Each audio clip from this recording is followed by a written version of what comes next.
BA द्वितीय वर्ष राजनीति विज्ञान के विद्यार्थियों, आज आपको आपके प्रथम प्रश्न पत्र प्रमुख राज्य व्यवस्थाओं में अमेरिकी संघीय कार्यपालिका के प्रधान राष्ट्रपति और उसके मंत्रिमंडल के बारे में बताने जा रही हूँ और अमेरिकी और ब्रिटिश मंत्रिमंडल के आपसी संबंधों के बारे में भी चर्चा की जाएगी।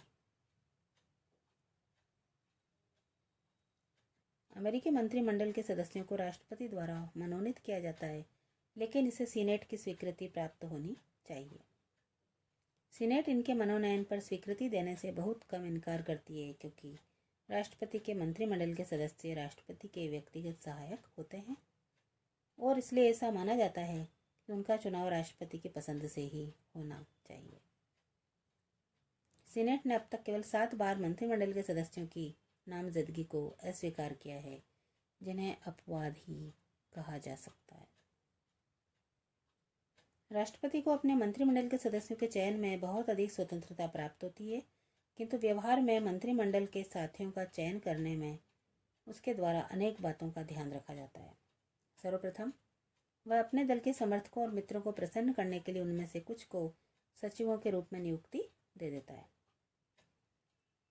द्वितीय, उसे कुछ बड़े राज्यों जैसे न्यूयॉर्क, पेंसिल्वेनिया और मैसाचुसेट्स में से अवश्य ही एक मंत्री चुनना होता है।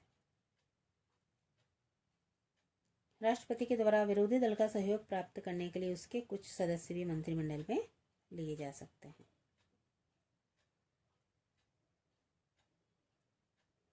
प्रशासनिक अनुभव या विशिष्ट योग्यता के आधार पर भी मंत्रियों का चुनाव किया जाता है। वाणिज्य, व्यापार, उद्योग धंधे व मजदूर आंदोलन कुछ ऐसे क्षेत्र हैं जिनमें से मंत्रिमंडल के सदस्यों का चुनाव आमतौर पर होता ही है।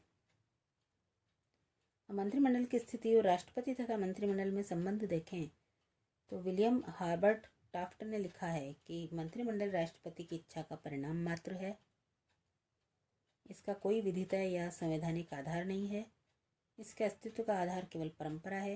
यदि राष्ट्रपति मंत्रिमंडल का अंत करना चाहे तो वह ऐसा भी कर सकता है। इस प्रकार मंत्रिमंडल की स्थिति राष्ट्रपति के साथ बदलती रहती है। अनेक राष्ट्रपतियों ने मंत्रिमंडल को कोई महत्व नहीं दिया और वे इसे गौण स्थिति में रखते रहे। जैक्सन, ग्रांट, विल्सन और रूजवेल्ट ऐसे ही राष्ट्रपति थे। अमेरिका में कैबिनेट इतनी कम महत्वपूर्ण संस्था है और कैबिनेट की बैठकें इतनी नीरस और उबाऊ होती हैं कि अमेरिकी राष्ट्रपति कैबिनेट की बैठकों के दौरान बैठे बैठे सो जाते हैं।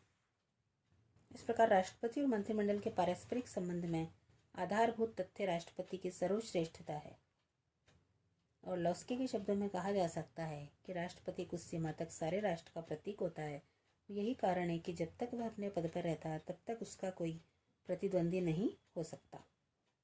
उसके सामने कैबिनेट के सदस्य की आवाज़ मात्र फुसफुसाहट है, जैसे सुना भी जा सकता है और नहीं भी।